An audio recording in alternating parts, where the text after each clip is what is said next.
Yours. Good morning, everyone. Good morning. In our new reality, it's so nice to see everyone. Good morning. So we're just gonna. I just want to remind some people of a couple things. That we are being recorded. This is a public meeting, but we are being recorded. You will want to make sure to keep yourself muted unless you really have something to say. So those are just a couple reminders of some things that are going on. Okay. So let's see the draft agenda for the meeting. Where'd it go?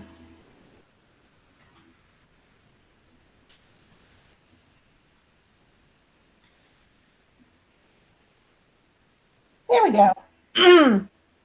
Yeah, unfortunately, you have to tell me what to do. I'm just like, okay. So first we have the draft agenda. Madam Yes. Chair, if I may interrupt first, before we call to order, I do need to enter a statement or provide a statement for the record. Right. Bear with me just one moment, everyone. Okay.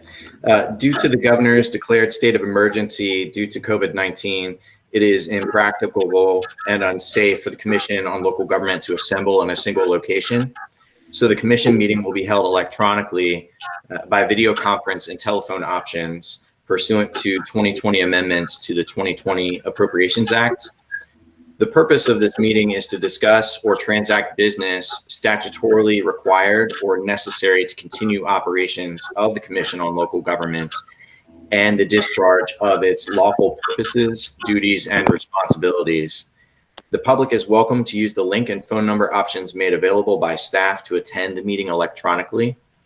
The Commission on Local Government will make available a recording or transcript of the meeting on its website in accordance with the timeframes established in sections 2.2-3707 and 2.2-3701.1 of the Code of Virginia.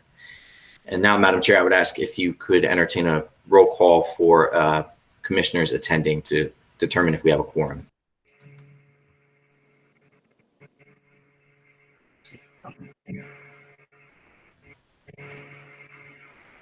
You are muted. I wasn't muted. Who muted me? All right, here we go. So I'm going to ask David to give off a list alphabetically of the persons who are on the commission. Please state present so that it can be recorded into the meeting. Thank you, Madam Chair. I will be reading these alphabetically. So Chairman Amix. Present. Chairman Davis or Chairwoman Davis. Present. Chairwoman Mahan. Present. Chairwoman Linderman. Present. Chairman Reynolds. Present. Okay, that is full attendance of the commission. Madam Chair, you have a quorum. Wonderful. Okay, so the first thing on our agenda is the approval of the draft agenda. Madam Chair, I do have one point to note with the agenda. It is slightly different from what's contained in your packets. After the fiscal stress report, which is item 2 on the agenda, we'd like to update the commission with the mandated assessment schedule with the commission's for the commission's consideration and adoption. So we would need to entertain a motion to include that in the agenda. Okay, do I have a motion? Diane, okay. Do I hear a second? Second. All those in favor, say aye. Aye. Aye. Madam Chair, unfortunately, I have to do a roll call vote. For Oh, that's correct. every item. That's okay. Apologize. That's quite all right.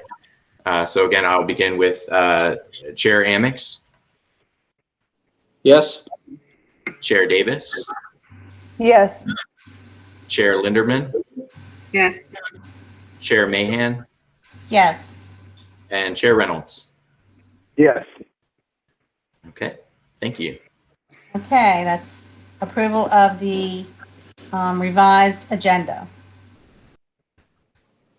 Next is the approval of the minutes of the meeting that was included in your packet from March 12th. Do I have a motion I move approval. and a second? Second. Okay. Okay, so that Would you call motion for roll was, call? yes, please, yes. So that motion was made by, I believe, Chair Linderman and seconded by Chair Davis. So Chair Amix, Yes. Chair Davis, Yes. Chair Linderman, Yes. Chair Mahan, Yes. and Chair Reynolds. Yes. Okay, the meeting minutes from March 12th have passed. Okay. Could you take it back to the agenda, please?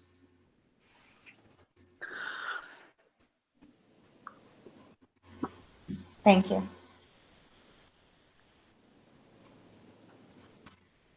Okay, I will open it up now for a public comment period. I believe we do have at least one or two people on the call. So if you would state your name. Madam Chair, of the folks who did reach out wanting to attend the meeting, none indicated prior that they would like to speak during the public comment period. Thank you. So if there's no one wanting to speak at this time, I will close the public comment period. And we will move into the policy administrator's report. Okay, thank you, Madam Chair. Thank you, members of the commission. Thank you, staff. Thank you, members of the public attending. Welcome to the first ever electronic virtual Commission on Local Government meeting. I would first like to take a brief moment and introduce Sarah Dunnigan to the commission. If you'll recall, during the March 12th commission meeting, I had indicated that Matt Weaver, DHCD's policy and legislative analyst, had accepted another position within DHCD. And so Sarah Dunnigan, who serves as our Deputy Director for Go Virginia and Economic Development, has stepped in graciously in an interim role. And so without further ado, I'd like to give Sarah a moment to just provide some introductory remarks. Thank you, David. My name is Sarah Dunnigan, and the information that David provided to you about my role and interim duties helping to support the policy team are on point. I've been with the agency since September. My background is primarily in economic development and workforce development. I served under the governor in the Northam administration and also the McAuliffe administration, and really have been enjoying working for DHCD and this great team. And as I mentioned earlier, just getting to know and understand this body's responsibilities. And in the near term, Ali, David, and I have been collaborating on some information that you're going to hear about today, and it is related to, in two parts, the fiscal stress index, which is something that Go Virginia, my primary program responsibility, cares about very much, because we use that as a determination for prioritizing investments and understanding a locality's ability to participate financially in projects. But there are other factors that are affecting all of our local governments in the near term, and we're incredibly and acutely aware of that, and want to be as responsive as an agency as we can to those things. So I look forward to getting to know you and encourage you to reach out to me if you have any questions about the work or my interest in it. But you've got, and I always say my job is just to provide support and a little cheerleading as needed. And so thanks for letting me listen in today. Thank you, Sarah. And just again, a point of reference for those of you participating, especially members of the public who are attending. I do believe that a link should have been provided to you to the the commission packet for today's meeting. There will be several items on this agenda where we will be referencing materials. Of course, we will be presenting them on our screen as well, but I'm happy to share those materials with you at the end of this meeting. But as I digress, let me get back to my policy administrator's report. So obviously, let's talk about a little bit about the elephant in the room, that being COVID-19 and its effect on the Commonwealth, on localities, on all of us, on not only a professional level, but certainly a personal level. As of today, DHCD has largely been operating remotely for 119 days, rather unprecedented. And I would also like to give a shout out to Kristen Dahlman, because she was one of the staff members who facilitated getting laptops for all of our agency staff well in advance of the COVID-19 pandemic. And it really got us into a place where we were able to operate a little more quickly from a remote standpoint than many other agencies and many other enterprises. As it relates to COVID-19, the agency has been engaged in numerous efforts related to response and relief efforts, including housing for individuals experiencing homelessness and other special needs. Obviously, with COVID-19 being a public health and safety emergency, keeping people sheltered in their homes is critical, and the housing division staff, among other agency members, has played a critical role in ensuring that that basic need is met. And we've certainly seen that need also evolve into what the governor recently announced with the rent and mortgage relief program, which has approximately $50 million in funding to assist certain individuals with, again, staying in their homes and apartments. In addition to that, the agency has also been making efforts to pivot additional programs so that they are more responsive to COVID-19 needs. Some examples of that include our Community Development Block Grant Program and a very particularly innovative program within our Go Virginia division on economic resilience and recovery grants. We've also been assisting localities with technical assistance on how to conduct building inspections remotely. And certainly there are a slew of other activities that the agency has inserted itself into. And I would like to take a special moment for each staff member to the commission to just highlight some of the activities that they have done as it relates to COVID-19. This really has been a collaborative team effort involving a lot of creativity, a lot of work hours. And so if each staff member wanted to share for the benefit of the commission and the benefit of the public, just a summary of what you've done, I think that would certainly be appreciated.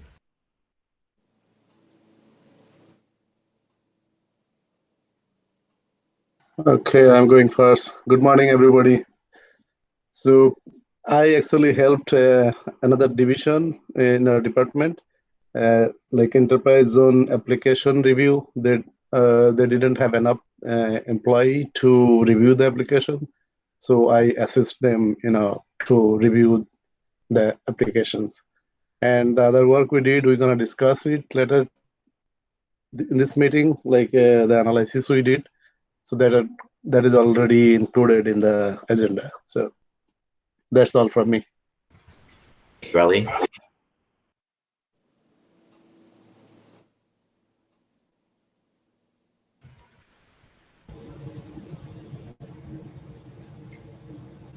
Myself and a couple other staff members from DHCD participated on the Economic Crisis Strike Force. It's mandated in the code that the Secretary of Commerce and Trade pull this strike force group together in terms of economic downturns. So I've been meeting with several other state agencies on, coordinating our efforts to make sure that we are hitting sectors that need the help and how to, what relief efforts are needed, and then also recovery and revitalization long-term efforts as well. Thank you, Kristen. Mhm. Cody or Sarah, anything that you all would like to add? So my name is Cody Anderson. I am the Legislative Affairs and Boards Coordinator within DHCD. And as part of that title is, I'm sure that you would figure I work with a lot of the boards. So I've helped to try and get all of our meetings to more of a digital format. It's definitely been more of a group effort than a me effort. So many people have put so many hours into getting everything to as seamless as a process as we possibly can in what would be considered an unprecedented time. So more so an applause to everyone else for the hard work and dedication to get to that point.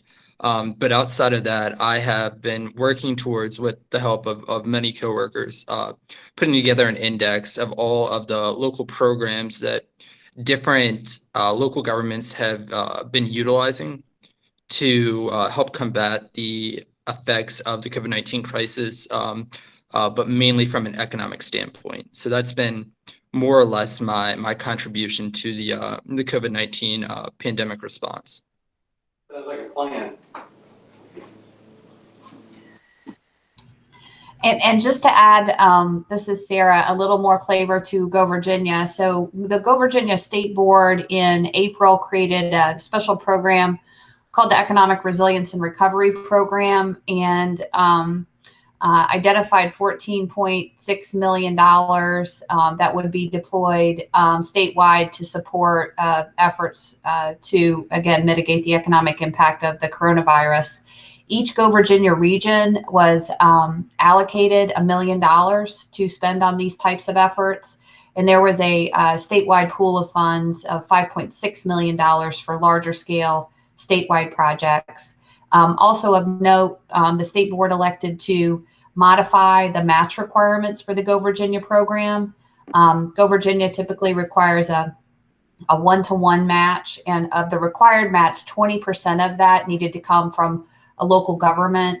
And so they modified the match to 2-to-1, and they also eliminated the local match requirement. We have just recognizing, the hardships that many of our local government partners and like entities are facing. We have weighed about $6.5 million since the program was created, and have received applications and approved projects across the state. We are seeing just an incredible amount of collaboration. I think one thing we're seeing, and they always say, is crisis is the mother of invention. So one of the other ideas behind Go Virginia is this idea of regional collaboration, which for those of you who have a history in local government, that's nice to say, but sometimes hard to do. We are really impressed with the creativity and the tenacity by which these regions are approaching this challenge. That Economic Resilience and Recovery Program, the board is authorized for a calendar year. So through next April, they could offer to extend that.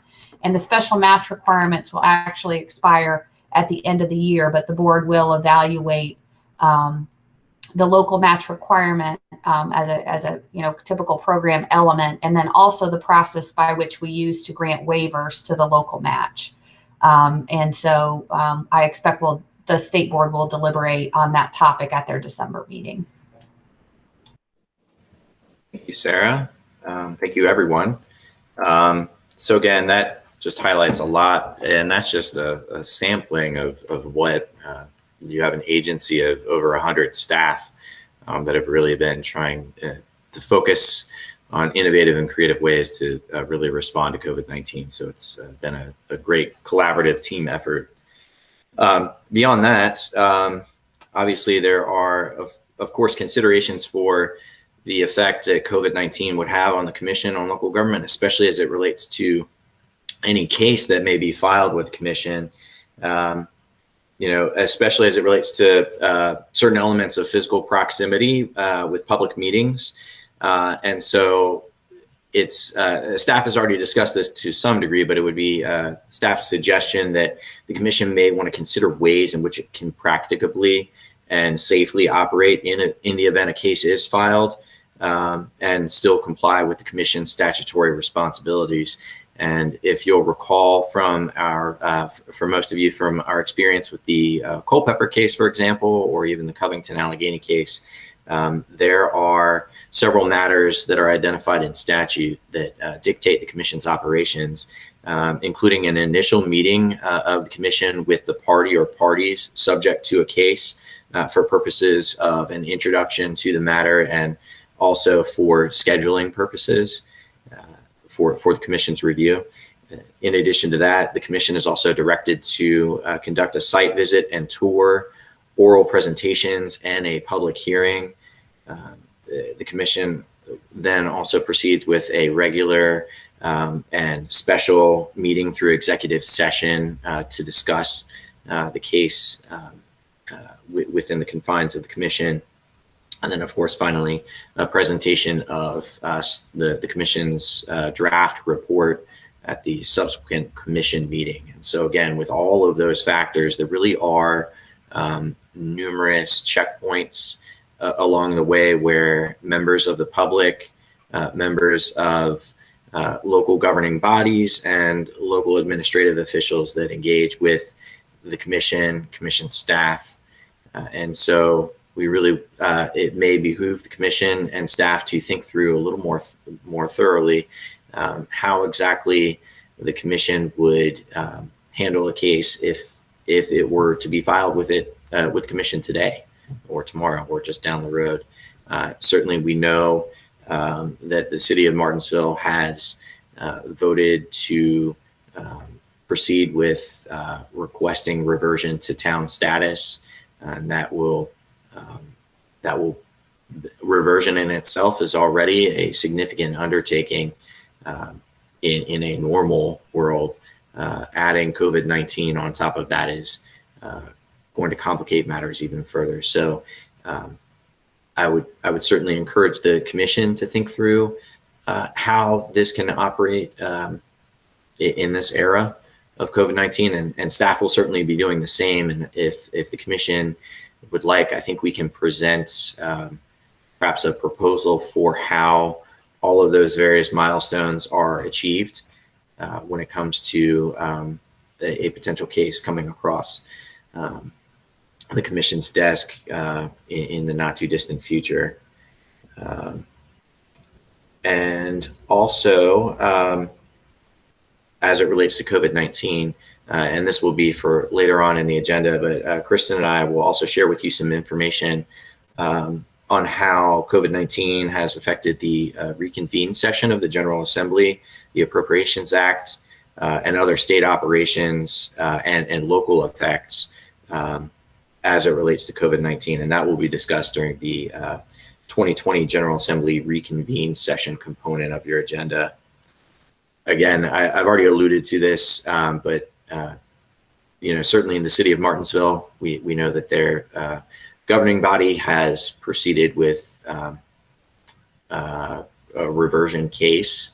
We don't know when this will potentially cross the commission's desk. Several of the news articles that were included in your packet allude to the reversion case. They certainly seem to suggest that COVID-19 has delayed that process to some degree, but I would not, I think it would behoove the commission to anticipate how to address this as soon as we can, should the case be filed with us soon. In addition to that, there was also an article as it related to budget impacts and operational impacts to the city of Buena Vista. And in that article, reversion was also mentioned as a topic. So there are definitely one, or more than likely one, and potentially two reversion cases on the horizon for the commission's operations. So there's certain, and again, assuming that these happen in the not too distant future while we are still socially distancing and operating electronically, it will certainly be something to consider. Beyond that, I obviously shared with you in your packet some news articles. I won't dive into those in too much detail, but obviously I tried to keep with the theme of COVID-19 and its various impacts on local governments. I think the first article came from the perspective of the New River Valley region. Certainly a lot of, and this was early on in the pandemic, and you saw a lot of local governing bodies canceling their meetings or implementing social distancing standards, which anecdotally, I think when the commission last met in March, on March 12th, we were probably one of the last boards or commissions to meet physically for quite some time. And thankfully, we all took great use of the Virginia Housing Center boardroom and did exactly what many of these other governing bodies did early on and spread out as much as possible to prevent transmission of COVID-19. There's also an article about the effect, and this is just one example, but the effect of COVID-19 on local and regional economies with the Danville Goodyear plant, which is the largest private employer in that region, employs over 1,900 employees, and they had to temporarily shut down. And so certainly the ripple effects that would have on, local operations, local revenue, the trickle down effect that has on other businesses that rely on the operations of Goodyear are certainly significant. Again, other more budgetary deliberations as it relates to COVID-19 in Arlington County, Chesterfield County. Again, I mentioned the city of Martinsville and the effect that COVID-19 has had on their budget. And again, they did mention the reversion case and that it certainly seems like it's been pushed back a little bit. We also get the perspective of Henry County, which was in another subsequent article. They also discuss the reversion case, but in their case, they're looking at it from the fiscal impact, and they've noted the increase in legal fees in their budget to pay for the county's operations as it relates to addressing the city of Martinsville's reversion case. There are also just some local boundary adjustments. This is something that we've seen occur over the last few years as it relates to discrepancies between local boundaries. In this example, it was between the counties of Clark and Warren, and it was discovered that there were 9 homes and a fire department that thought they were in Warren County when in fact they were in Clark County. And they had been paying taxes to Warren County this whole time. And so those 2 counties have entered into a friendly boundary line adjustment agreement that does not go before the commission, but certainly something to just keep you aware of. Again, I alluded to the case with Buena Vista and the discussion of reversion. And of course, there was also an article on state level impacts as it relates to COVID-19. Initially, it appeared that there was an estimate of a $1 billion hit to the state budget. Now that appears to be closer to 600 million. So certainly still a sobering figure, but not quite as bad as it was once estimated. In addition to everything that has been going on with COVID-19, we of course have seen the protests and engagement by the public as it relates to the death of and murder of George Floyd. And certainly that has led to a call for defunding of police departments. And so there was an article about the city of Richmond and calls by advocates to consider defunding police at the local and state level. And I would especially encourage you to read through that article because a lot of the term defunding may be a little bit of a misnomer. It's not dissolving police departments, but it is certainly thinking of, from the perspective of the article, it is, they speak to shifting funding and changing responses as it relates to public safety. And certainly also thinking about reinvesting that money into communities. There was also an article from the National League of Cities on CARES Act funding as it relates to how local budgets can be made whole or perhaps not made whole by CARES Act funding. Certainly there have been a number of restrictions and conditions attached to COVID-19 funding at the state and local level. The National League of Cities is estimating a $360 billion impact to budget shortfalls at the local level from 2020 to 2022.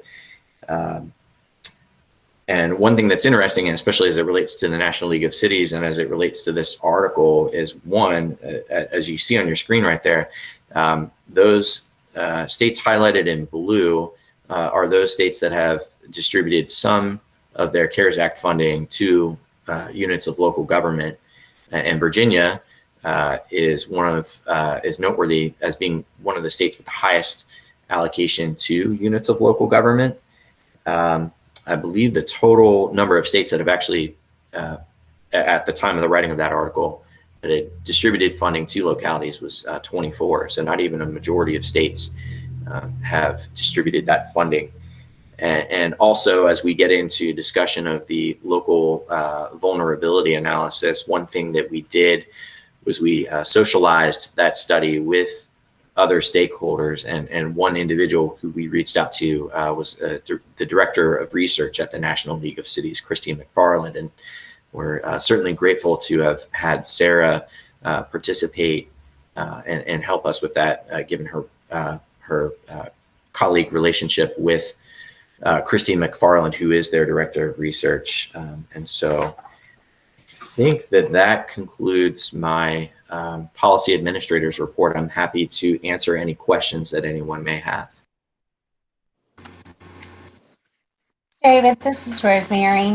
I would just like to thank the whole staff for all the wonderful efforts that you've accomplished during these trying times. I think I probably speak for the whole board, but I don't want to stop anyone else from speaking up, but I just want to thank you. You all have done great things in these times, so thanks again. The other question I have is, you had talked about some of the reversions that were coming up, and Buena Vista possibly being an additional one that's coming up. Looking at the future, considering all the economic changes that have happened due to COVID-19, do you foresee potentially even more requests for reversions? Because I'm assuming towns, this has got to have been hard fiscally on towns and small cities. Do you foresee that may be escalating? Yeah, thank you for the question, Madam Chair. So yes, the short answer is yes.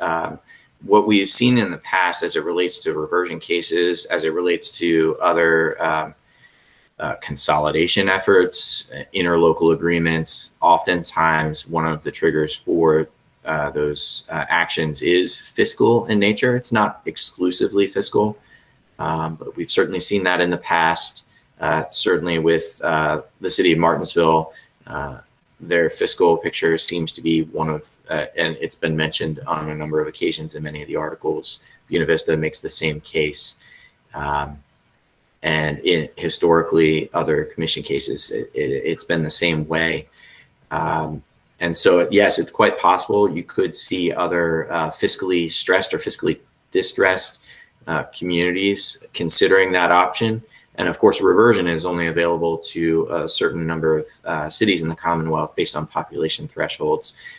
You could also see towns considering annulling their charter. I certainly don't know whether or not that would happen, and that's not something that goes before the commission for review.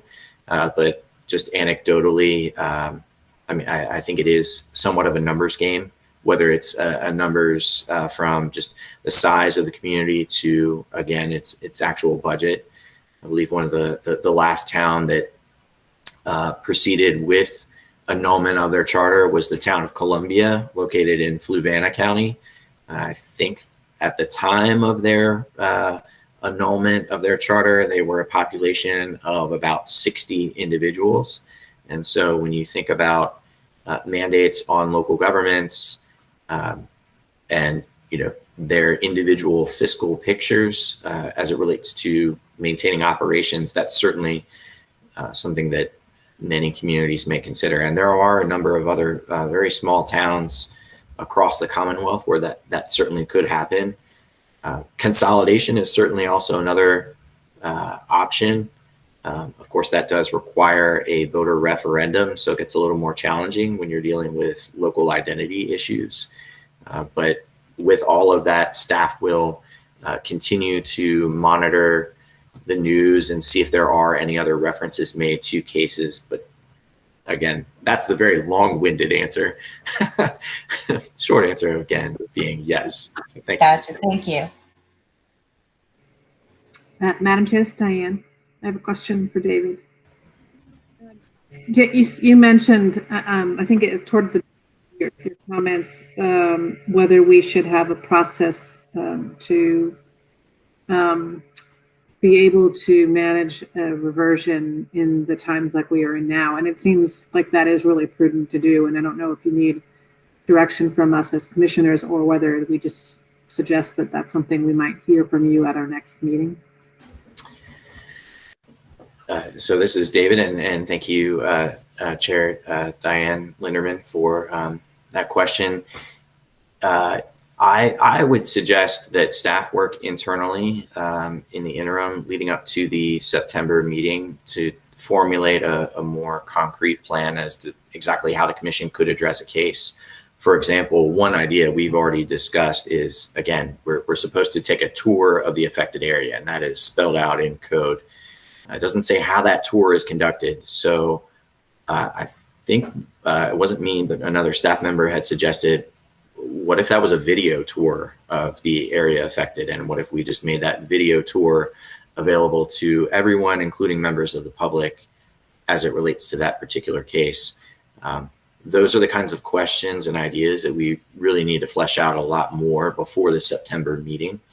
And we will do so. I would encourage the commission in your background and expertise in local government to also be thinking about that and come to the September meeting with additional ideas, and perhaps we can then produce some sort of internal policy or document that would spell out how the commission would operate while also being in compliance with what's written in statute, and also some of the additional flexibility that has been granted to public bodies in the era of COVID-19.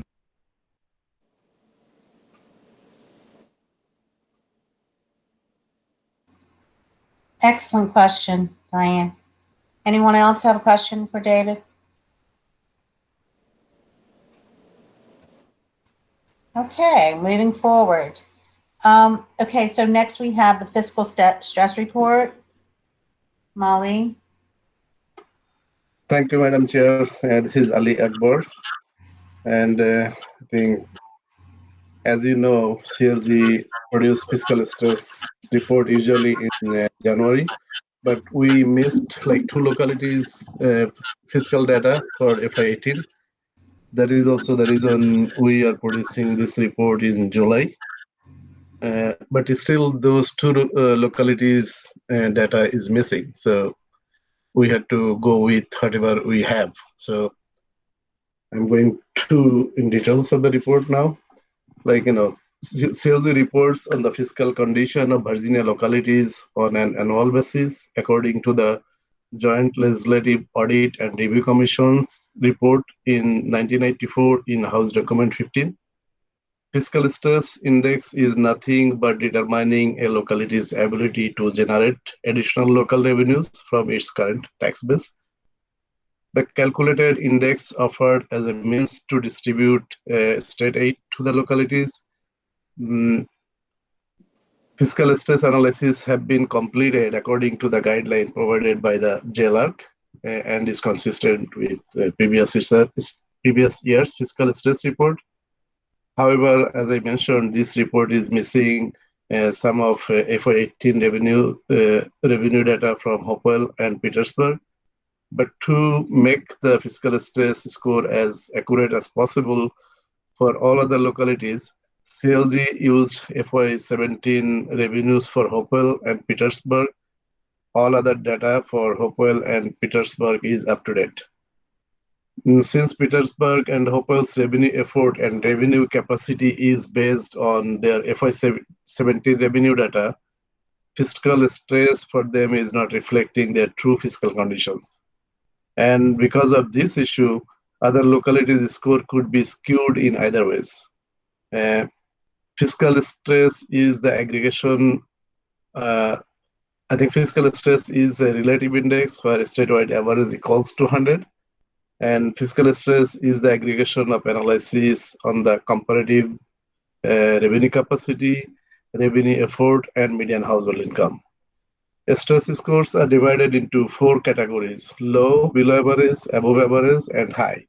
So the category is based on standard deviation. In any if any locality's calculated score is within on standard deviation, below or above the average, they are categorized as either above average or below average stress level.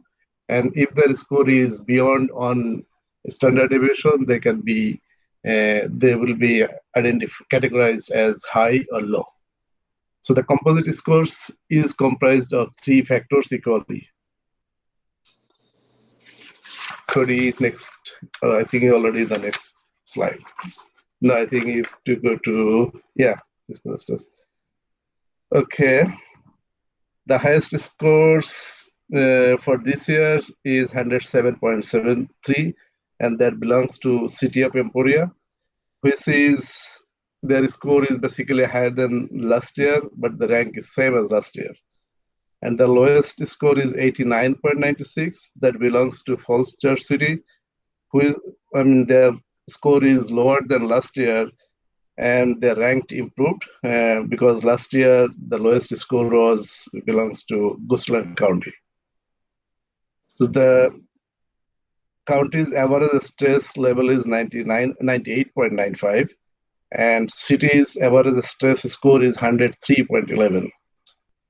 72 localities, which is 54.1%, are considered to be experiencing above average or high fiscal stress. And 32, which is 84.2% of cities, experiencing above average or high fiscal stress. And 40, which is 42.1% of counties experiencing above average or high fiscal stress.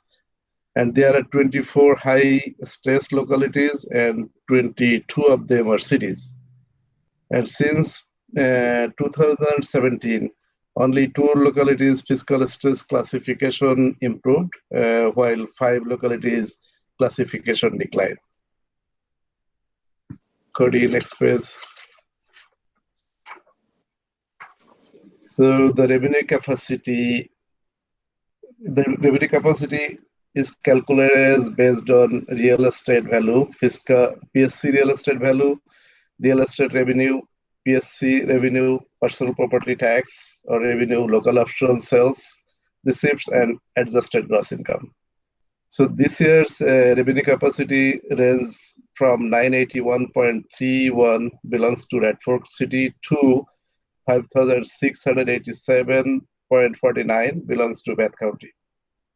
So 68 or 51.1% of jurisdictions' revenue capacity is below $2,000.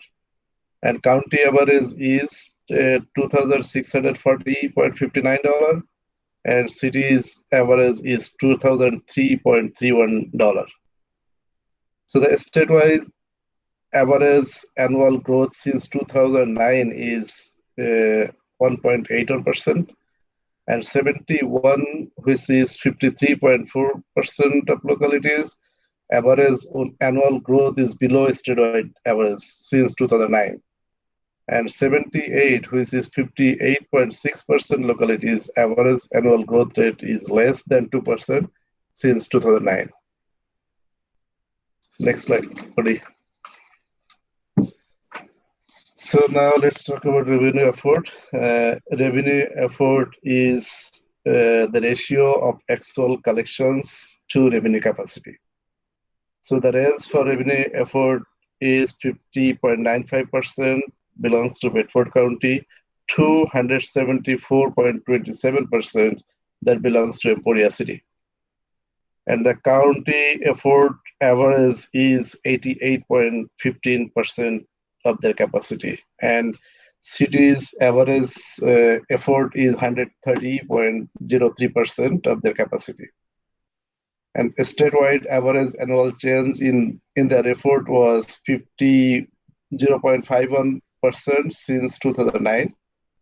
And 23 cities, which is 60.5% of all cities, and 54 counties, which is 56.8% of all counties, show an average annual positive increase since 2009. And this equals, like, combined is 57.9% of all localities. So that means localities are collecting more compared to, based on their revenue capacity. Next slide, Cody.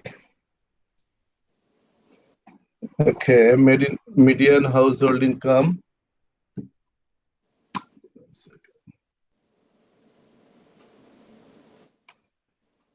Median household income represents the level at which exactly half of the household in a jurisdiction earn more and other half earn less. So the median household income ranges for FY18 is $32,144. That belongs to Buchanan County, to $140,382 that belongs to Loudoun County. And the statewide average annual growth was 2.16% since 2009.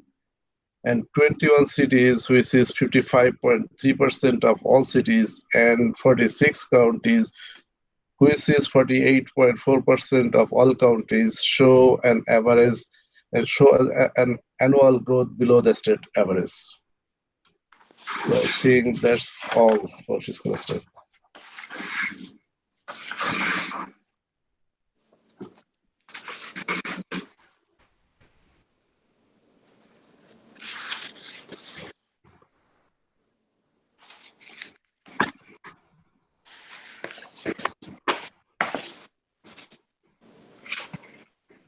Thank you, Ali, for presenting that.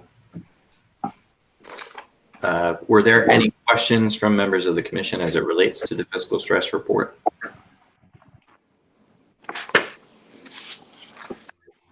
I'll be interested to see next year's report, though, to compare with this one based on everything that's going on. That should be really eye-opening, I think.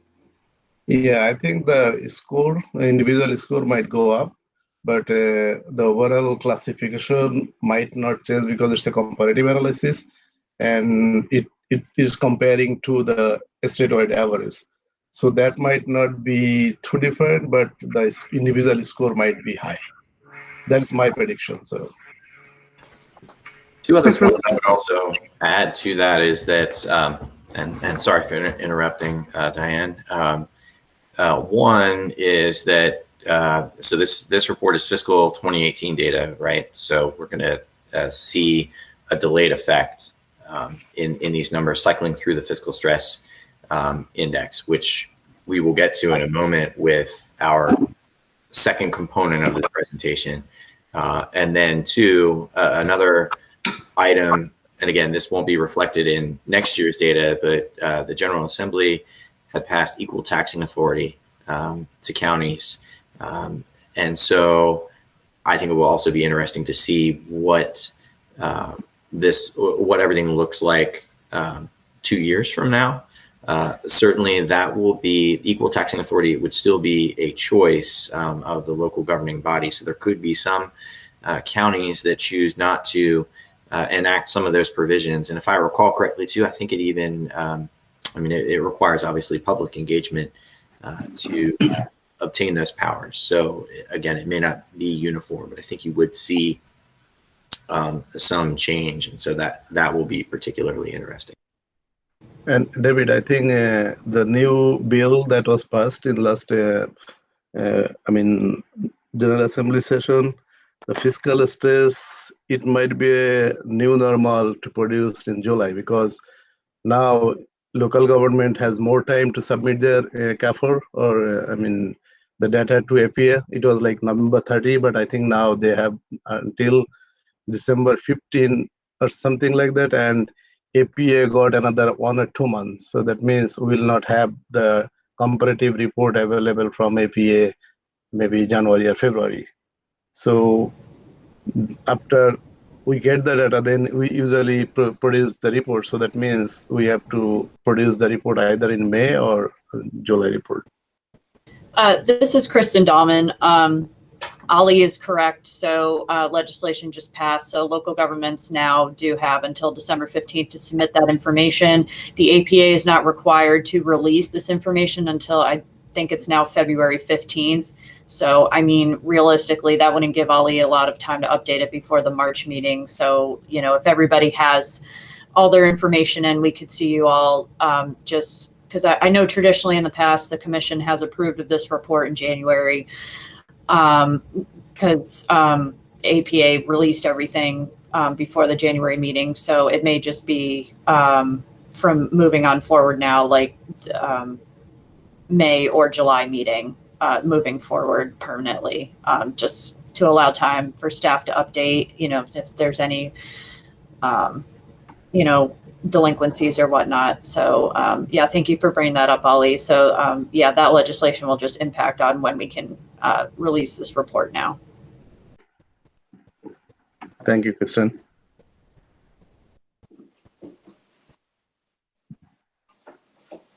I had a question real quick. Mm-hmm. Do we do anything with looking at fiscal stress changes over a time period? Do we have any kind of report that says, you know, this is how localities changed over the last 10 years? It would be interesting to see how localities and which localities came out of the 2008 recession and what that impact looks like from the fiscal stress perspective. I'm just curious, not asking for that, but didn't know if y'all had anything. I think in the report, there is a table that shows like 10 years, you know, fiscal stress index for individual locality, but we don't produce any trend, but it is there in the report. I think it's one of the appendix, yeah. Yeah, but I mean, I guess like any kind of analysis or anything, just the table is great. I must have, I don't think I missed it. But I didn't know if we produced any kind of separate report to talk about those changes. No, we don't. That's okay. Thank you. It might be something good to consider though for future presentations, just to show like the overall, like, you know, who has been in the top 10 or maybe, and also showing, you know, whether there's been an economic downturn or budget cuts at the state level and how that impacts local governments. So that, yeah, that might be something to look at in terms of, you know, when those events happen versus the fiscal stress index. Yeah, we can do that, certainly. It's just an interesting perspective because we do have the data from 2008. We're going through this in 2020. You know, in 3 years, it would be interesting to see the whole longitudinal impact of those particular crises.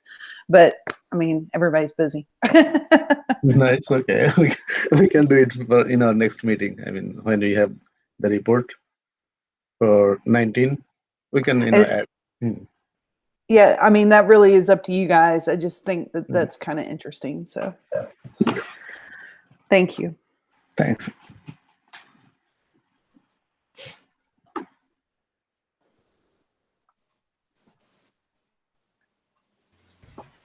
Okay, so do we need to take a roll call for acceptance of this report? This is David Conway. Yes, Madam Chair, you do need to do that. Okay. So I ask that you do the roll call. So, Madam Chair, we would need a motion first from. Oh, I apologize. Of course you would. It's all right. So I'll entertain a motion. Kimball Reynolds, I move for acceptance of the report, approval of the report. Okay. Is there a second? This is Diane Lindeman. I second it. Okay, I believe that was a motion by Commissioner Reynolds and a second by Ms. Lynn. So if you could do the roll call vote. Thank you, Madam Chair. Commissioner Amix? Aye. Commissioner Davis? Aye. Commissioner Linderman? Aye. Commissioner Mahan? Aye. Commissioner Reynolds? Aye. That was 5-0. Madam Chair, the report passes. Okay, I see that there's an additional supplementary presentation on local vulnerability analysis. Yes, thank you, Madam Chair. Again, this is David Conmey. Sorry, I keep forgetting to state my name when I first speak. You know, we alluded to this earlier during the commission meeting, but one thing that, you know, again, COVID-19 has really highlighted is, you know, the significant fiscal impact that COVID-19 will have on state and local economies.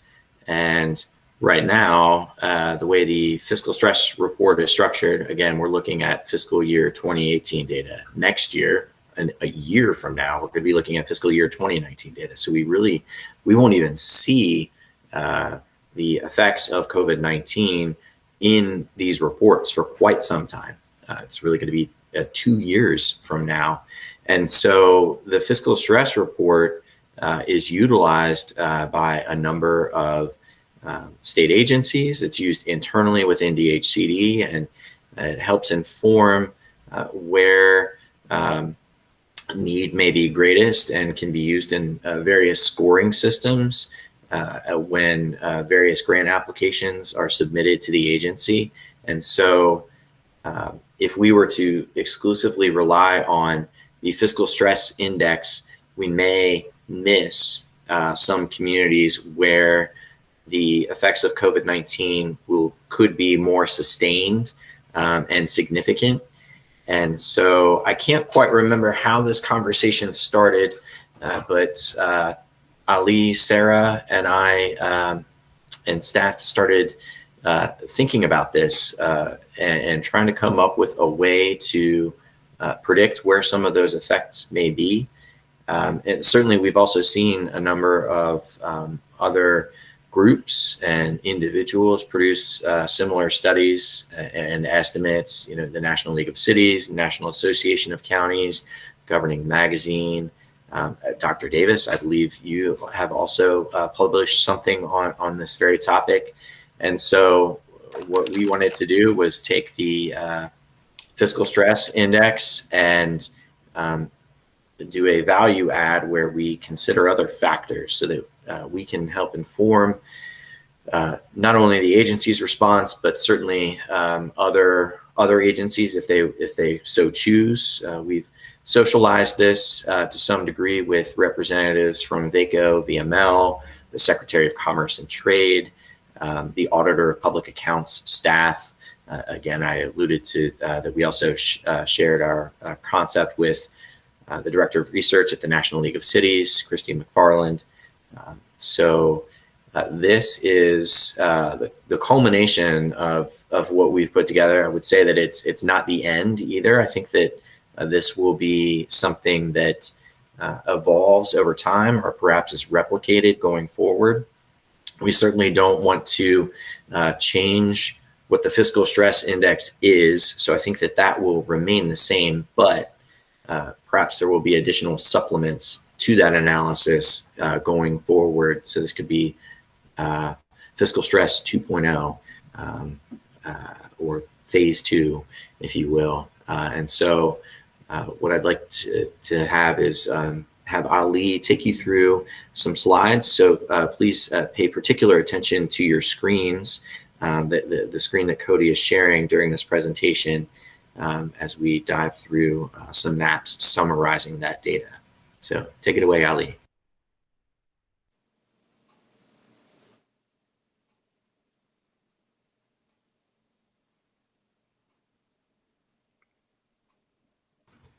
Ali, I believe you are still muted if you are trying to speak.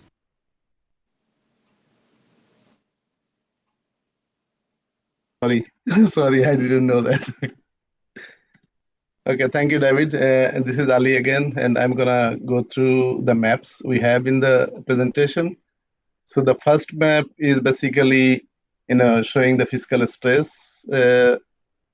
FY18 is based on the FY18 data, and for all Virginia, all means 38 cities and 95 counties.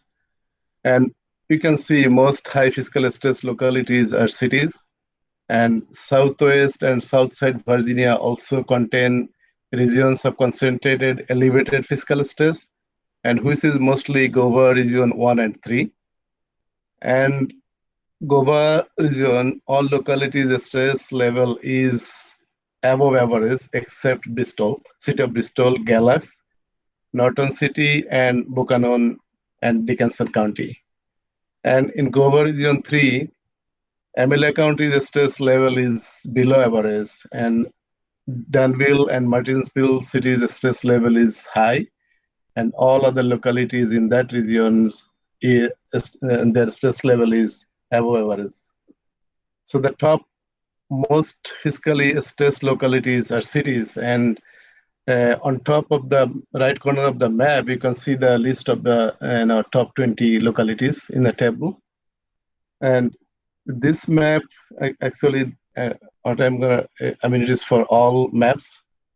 That is like we have identified GOVA regions in dark black outlines and hard entitlement communities, that is hash mark grid overlay.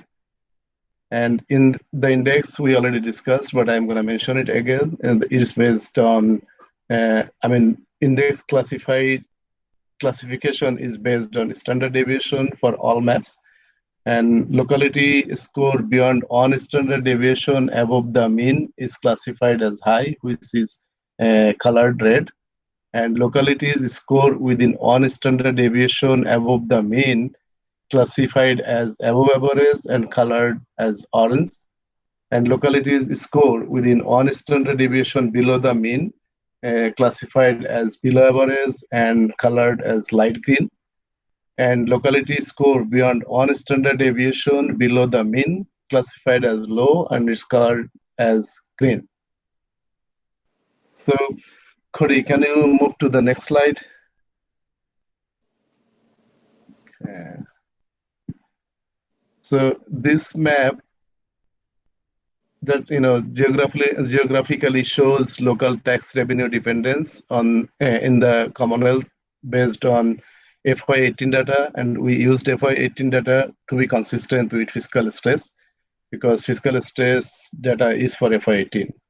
So to produce this data, Sarah, me, and David, we actually we discussed a lot and thought a lot about this one, and we identified 3 taxes that are most vulnerable due to the COVID-19. And these 3 tax categories are sales tax, lodging tax, and meals tax. So then we calculate each localities tax from these sources as a percentage of their total local revenue to get their dependency on this revenue. So even though we use FY18 data, but the result would be similar, somewhat similar year to year because it is a comparative analysis. So even though it is based on FY18, so ultimate result, even if I use FY19 data, it will not be too different. The map shows that cities are highly dependent on local tax, such as, I mentioned sales, meal, and lodging tax.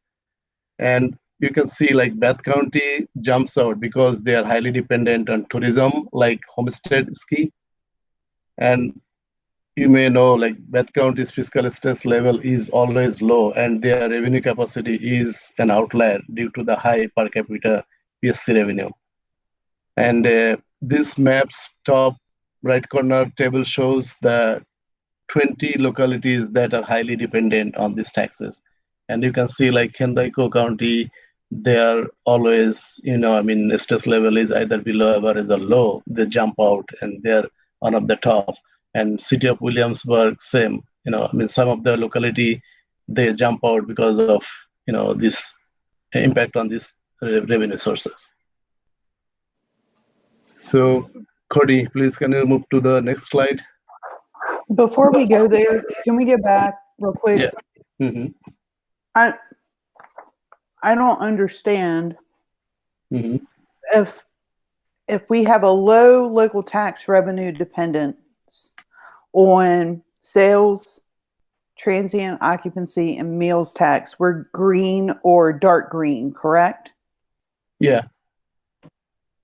So Henrico, and it's only because I can't read the map, is above average.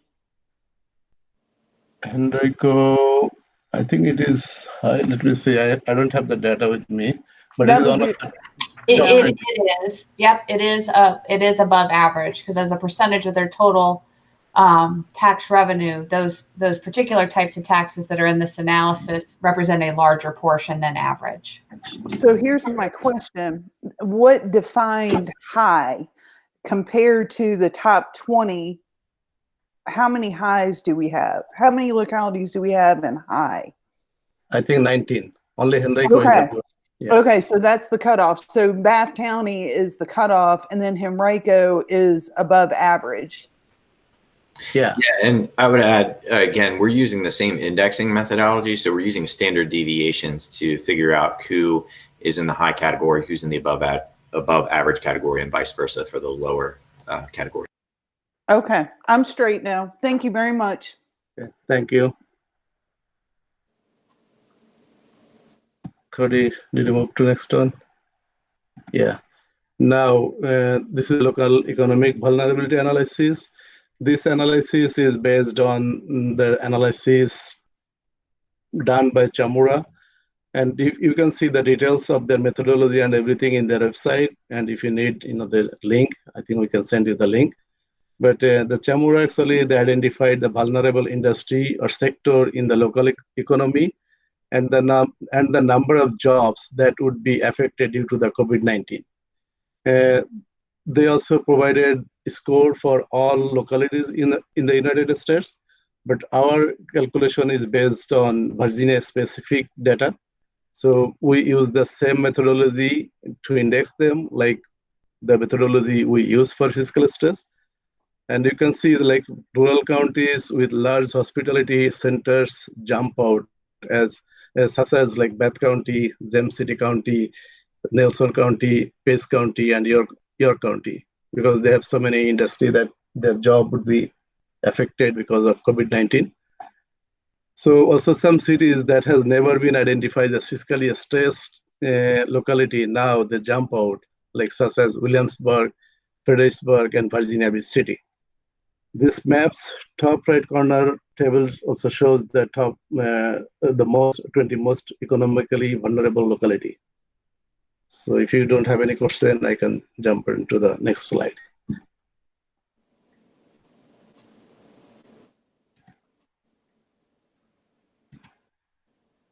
Okay, so this one is the composite local vulnerability that is based on the 3 index we just discussed. So we put weight equally to produce this equally to all 3 indexes to produce this composite index. So the graph shows that Virginia cities are highly stressed, and adverse fiscal impact would be more compared to the counties, as they are the regional hub for jobs and economic activities. And top 20 identified localities are cities except Bath County, which is shown on the top right corner on the map. Also, it is worth to note that most of the cities are affected adversely from the pandemic, as they are regional hub for business and jobs. And you can see that most of the southwest, which is Goa region on and south side, which is Goa region 3, localities are either green or light green due to the lack of economic or pandemic vulnerable industry. So, any question? Okay, Cody, next one, please. This map basically is showing, the localities that classified as high in fiscal stress or classified as high composite local vulnerability or both. So the list is on the top right corner, and the color red is high fiscal stress, and color green is high composite vulnerability, and color purple shows both.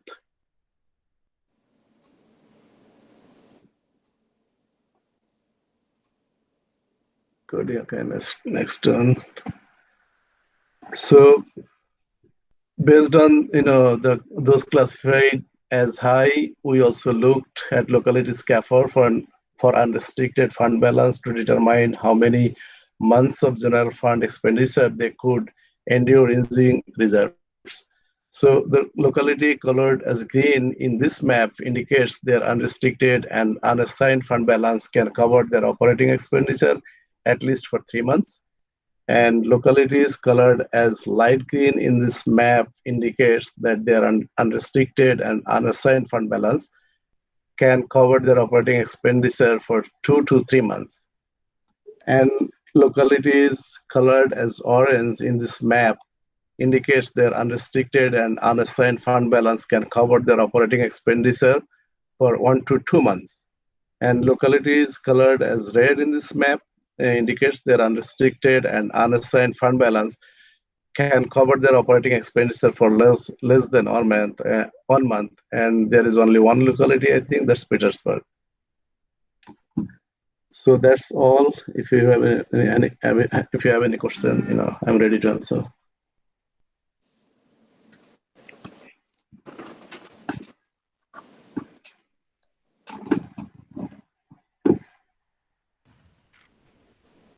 Thank you for sharing that, Ali. I just want to add for the good of the commission and those attending this meeting that, we're going to continue working on this. We think that, we've done the bulk of the analysis, but we are certainly looking at other indicators. We would certainly enjoy any feedback that you may have, which you can either share at this meeting or certainly after this meeting. But this is sort of the process we've gone through, and would welcome any feedback. David, I'm going to jump in because I can't tell if anybody else is going to. So at my first glance, this is really pretty impressive. So my first thing is, and I ask myself this question all the time, which is, so what? So now that we have these maps, and it would be nice to have some written information about the methodology and the data sources, like a typical report, what does this mean? And now that we know kind of the connection, I think it's really important to know the connection between those high fiscal stress local governments and their vulnerability. So I would like to see you guys beef it up to a report and answer the question, so what? The other thing that I would do, and that's just my thought. The other thing I would do is put a little bit of teeth behind this, because when we talk about fund balance and recommended percentages and how many months they need to have, there are GFOA, Government Finance Officer Association, industry standard recommendations. And all of our cities have financial policies, which is one thing that I found. It would be interesting to say what the recommendation is, and the commission or the staff doesn't have to make that recommendation, but you can put it to, you've got 3 months in your fund balance. So what? GFOA recommends 3 months. And so for the local governments that don't have that, they should be structurally building their budget to build that fund balance to protect them. I just think anything that we can do to help our local governments and our elected officials make decisions and give them information is exactly the role of what I call our local government serving organizations. And that's my thought. I just think it's very good. I'd like to have more detail on the methodology and the data. And I'd like to have the question answered. I think maybe, so what? What does this mean? And I don't even know if that's a role of the commission. I don't know. So thank you. And Stefan, Ms. Davis, I think, GFA, they recommend 2 months, at least 2 months in a fund balance. I think 16.66%, I believe. And thank you for the comments, Dr. Davis, and thank you, Ali, for answering the question. We do have a summary of how this was put together, so I'm certainly happy to share the methodology and some of our findings in a more narrative fashion with you and the rest of the commission, and we can certainly do that at the conclusion of this meeting. And I think the question of so what does remain. I think that we have taken some additional steps since putting this together, and some of the staff's recommendations were to, again, share this with representatives of VACO and VML, get their feedback, share this with representatives from the Auditor of Public Accounts and get their feedback. And they did share some insight with us and some additional metrics that we could consider in production of the report. I think we're still deliberating on that a little bit as to what to ground truth and how to proceed forward, because there are other indicators we could use, and certainly there are. We can certainly follow trends. I think that this is just a point in time. But as the auditor's staff shared with us, they have data on the trends of general fund balance coverage over time. So that's one thing that we're considering looking at to see, especially with that last map that Ali shared, what does the trend look like rather than just FY 2018 data? Because, for example, the city of Petersburg, I know anecdotally in some of the news that they have increased their fund balance over time. Right now, we're showing them as having less than 1 month of coverage, but perhaps they're trending upward. Perhaps things are getting better, but we shall see.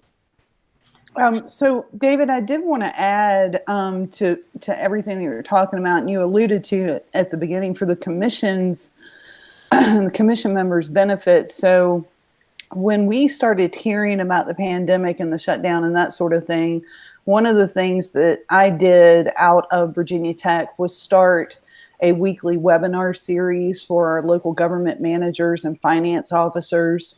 We have been meeting every week to talk about the impact of COVID-19 on local government budgets. And we have had up to 145 folks on the call across the entire state. So it's turned into this weekly network meeting.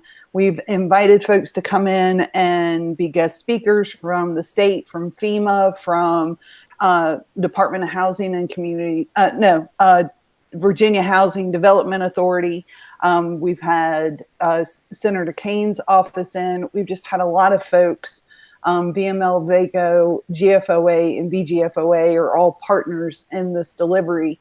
And one of the things that I worked on with a student was a survey of our local governments to, number one, try and figure out what are the financial implications of COVID-19 on the current, well, it was the previous year's budget, fiscal year 20, and what are they projecting for fiscal year 21? And also asking them really, and it relates to this, these maps and local vulnerability, is what are you doing about fund balance? Are you tapping into it? Or how much are you tapping into it? Are you doing that in fiscal year 20? Are you balancing your fiscal year 21 budget by using fund balance?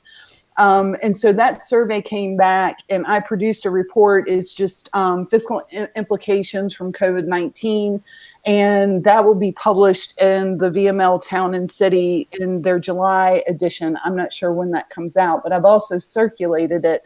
It's very interesting to compare this information to the information in that report, because all of our cities are very stressed. I mean, it's just a confirmation. And we have local governments that are using more than 15% of their fund balance to balance their fiscal year 21 budget as a result of COVID-19. It's just a very significant issue. And I could go on, and I apologize for diversion, but it connected, I think. Absolutely. Thank you, Dr. Davis. Yep. This is Kristen Dahlman. I think if you could circulate that or send it on to David, I think that would be interesting for us all to look at. And, you know, all of that information is public. So we could actually use that information at the detail level. We could look at that, but we can talk about that offline, Kristen, if you want. And I'll send that to you. Thank you. This is Sarah, and you know, I think you've made a couple really interesting points. I think as a team, there was consensus that it was a unique point in time and not time to reconsider the methodology behind the fiscal stress index, but more so to bring some other dimensions kind of into frame.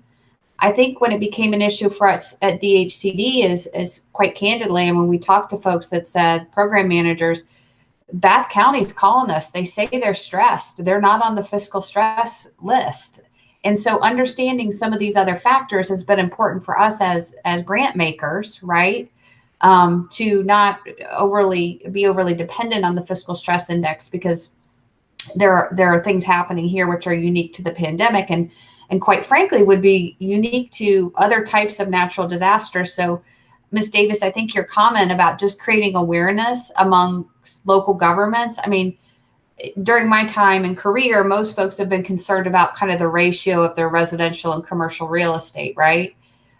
But they don't think about the job mix, right, for events like this, or they don't think about, while local option sales tax are great to have the authority, if you start to rely on them too much, you could find yourself in a scenario where you could have a very acute and immediate retreat of those resources.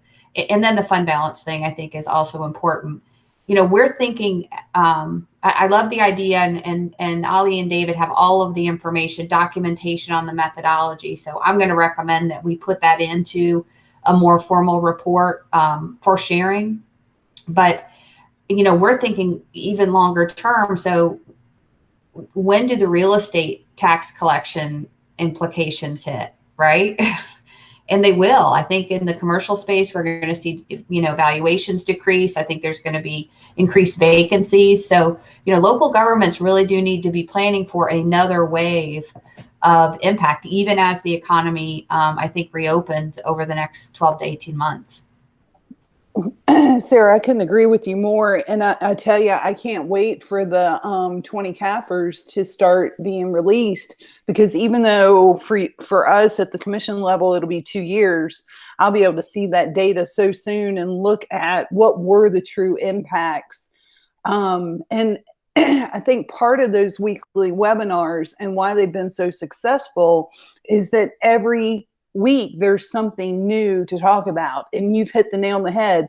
I don't even think we've talked about what's coming down the line when people can't pay their mortgages, when the businesses officially go out of business, what's going to happen to our real estate. And it's just really a great thing that everybody's looking at this issue now.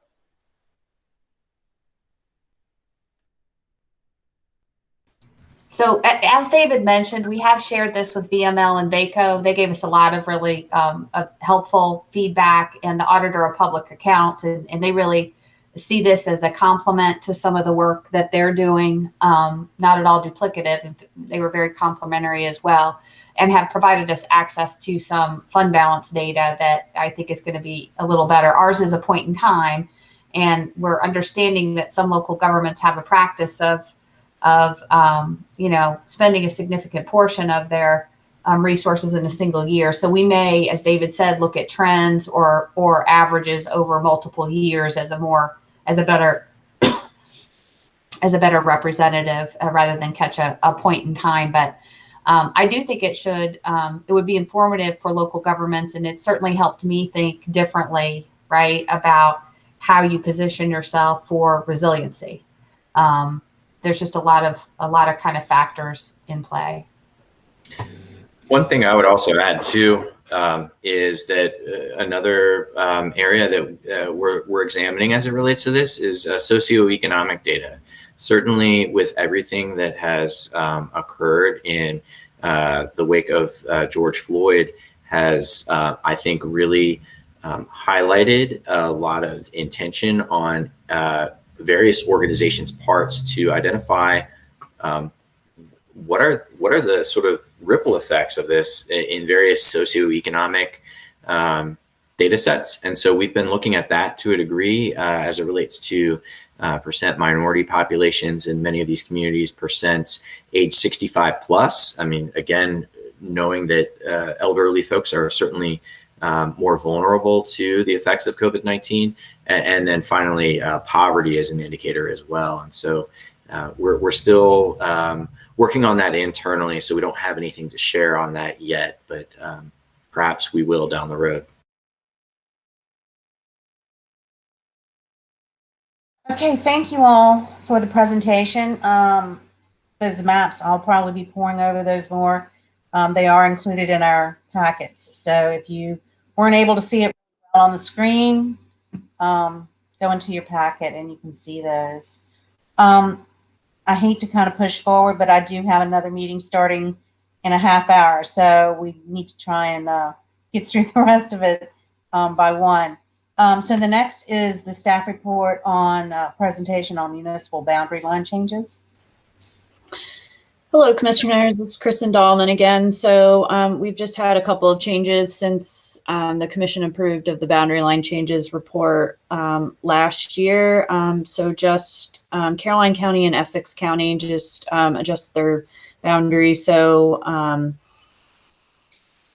Caroline County is getting just like 2 acres and Essex County is getting more. It's like 167 acres. And then another friendly boundary line adjustment between the town of Christiansburg and Montgomery County, and another boundary line adjustment between Manassas Park City and Prince William County. So we just had these 4 changes since the Commission approved of this last year. So we just need for the Commission to approve of this, and this will just be displayed on our website. Okay, so I'll entertain a motion to accept the boundary change actions. This is Diane Linderman, so moved. And a second? Ms. Kimball, I second. So that was a motion by Commissioner Linderman and second by Commissioner Reynolds. All those in favor? David, please.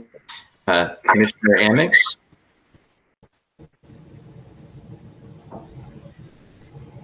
He's muted. You need to mute. Yeah, Mike, I think you're muted. Aye. Commissioner Davis? Aye. Commissioner Linderman? Aye. Commissioner Mahan? Aye. And Commissioner Reynolds? Aye. And that passes. And Madam Chair, if I may interject, I think we skipped over the addition to the agenda, which was the mandate assessment schedule. So we just need to briefly go over that as well. I apologize. Yes. Want to go on ahead and begin that? So Commissioners, back at the March meeting, if you remember, you did approve of the mandates assessment schedule that went into effect on July 1st fiscal year 2021. However, in the interim, just received a request from one of the Department of Social Services there. So they originally were going to do their assessment January through March of next year. They decided to revise that and just do their assessment between October and November of this year. So we just this has already been approved by the Secretary of Commerce and Trade, and so just by Executive Order 58, it just requires your approval and the Secretary's approval just to update this schedule. So just need the Commission's approval to it. only in this minor change with the Department of Social Services moving their assessment period to October through November of this year. Okay, so I'll entertain a motion to accept this change.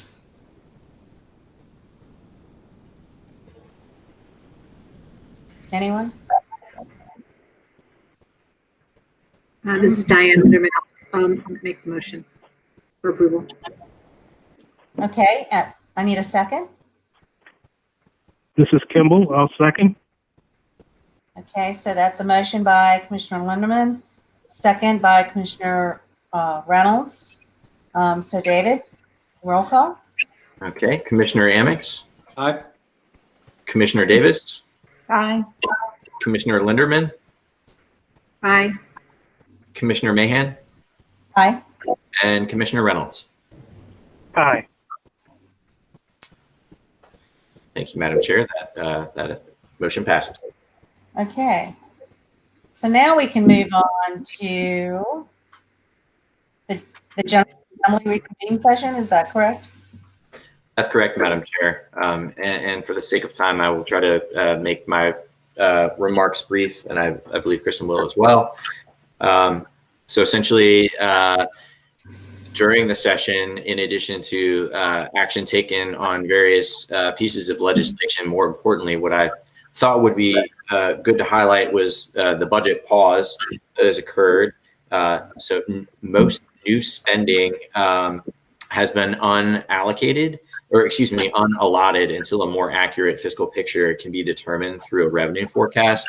I'll highlight some dates on that, but essentially it would occur, the governor will call another special session of the General Assembly to address those unallotted actions once a more accurate revenue picture has been determined.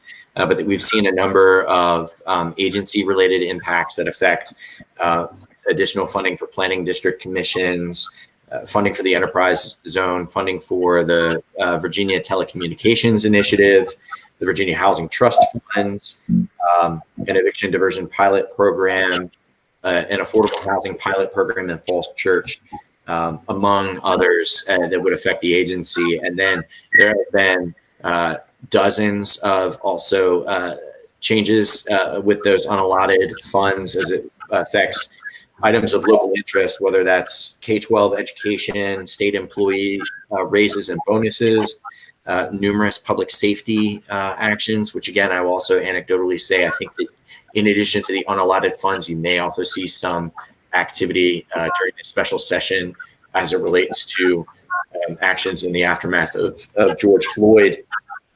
I will say, I suppose one possible or slight silver lining of all of this is that the Secretary of Finance's original projection of a $1 billion hit to the budget has now been revised downward to a $600 billion hit.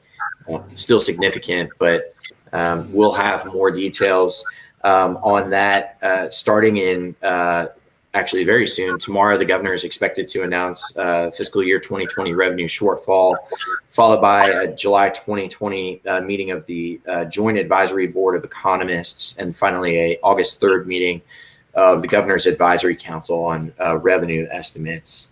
And I think Kristen is actually going to highlight a little bit more on COVID-19 effects on local government. This is Kristen Dahlman again. So just to be brief in the interest of time.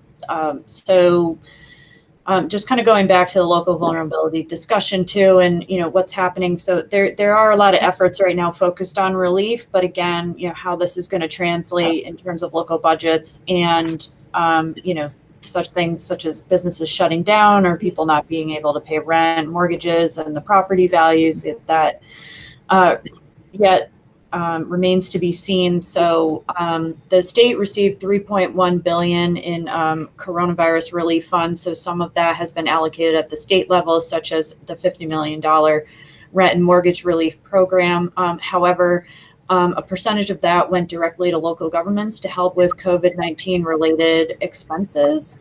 And so each locality received that as a percent of their total population. here in the Commonwealth. So they receive that based in proportion to their population against the statewide population. So, some of the funding can be used for rent relief. Some of it can be used for small business relief. So some local governments have set aside some portion to help with their small businesses. It can be used for PPE for employees, homelessness services, and everything must be expended by December 31st, 2020. So again, a lot of the money flowing through right now is related to relief for them. Just some of the things that we've been hearing. So VML, in one of their latest newsletters, just how COVID-19 is affecting other things too. So municipal utilities right now are being impacted. So of course our private providers there's been a moratorium on that for utility fees and everything. And so for due diligence and to be in line with that, a lot of municipalities have also stopped that. However, what they're running into right now, they've seen revenue. So for instance, City of Roanoke Water Authority has seen revenues drop 5%. Or Hampton Road Sanitation District reported like $6 million in accounts with a 90 days or greater past due balance. So, in an effort to keep people housed and keep their expenses low, right now as people are grappling with an economic downturn, this is going to play out and affect local governments in other ways like municipal utilities. So just, another piece of the puzzle to keep in mind. I'll just keep my remarks at that. Just want to give you all kind of an update. There's plenty of other sources too that were passed through the CARES Act, such as there's education funding that is flowing to all local governments to help with COVID-related expenses right now. That's an area that's going to see a lot of there's a lot of ups in the air right now.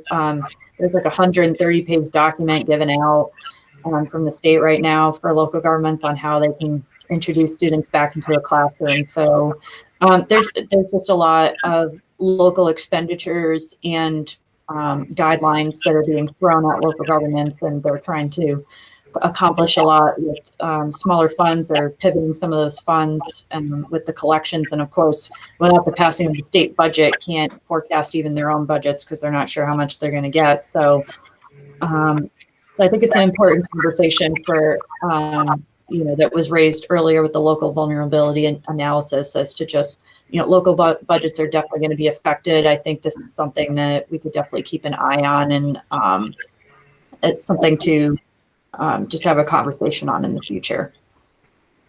And that is the end of my report.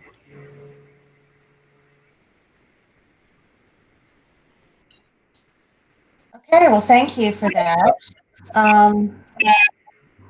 So next, does anyone else have anything else they want to add? Nothing else to add? Okay, for the regular meetings, looks like it's up.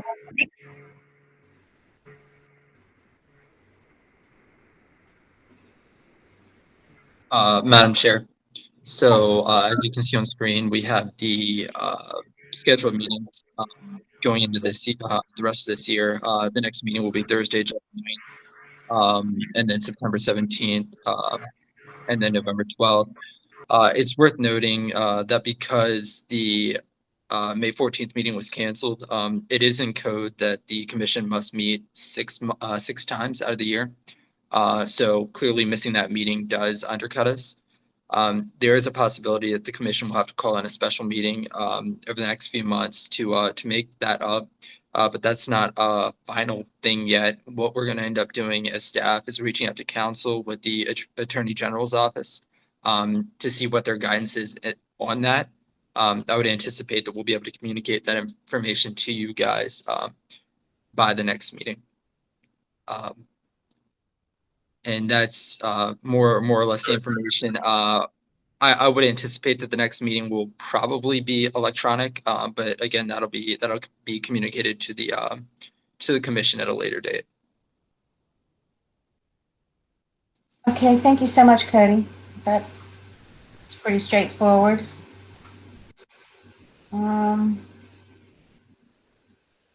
Upcoming events of interest. Again, not going to spend too much time on this, but as you can see on your screen, there are a few events that are coming up. The Virginia Association of Planning District Commissions is doing their summer series. These are all going to be online meetings. They're happening every week of July. The Virginia Municipal League's 115th annual conference will be occurring October 9th to the 14th. And then we have the Virginia Association of Counties 86th annual conference, which will be held in November. And then finally, the Virginia Governor's Housing Conference will also be held in November. Thank you, Madam Chair. Okay, thank you. Anything else? All right. I will entertain a motion to adjourn.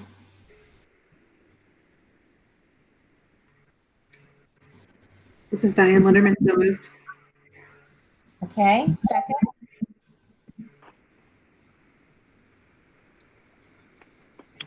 No one else wants to leave? Second motion, this is Kimber. Okay, so that was a motion from Commissioner Lindeman, a second from Commissioner Reynolds. All those in favor? Aye. David? Commissioner Amix, I think that was an aye from Commissioner Amix. Commissioner Davis? Aye. Commissioner Linderman? Aye. Commissioner Mahan? Aye. Commissioner Reynolds? Aye. Okay, and I'll note that the time is 12:43. And thank you all again. This was wonderful. Thank you, everyone. Stay safe, Have a good day. everyone. Have a good Have a summer. good day. Thank you.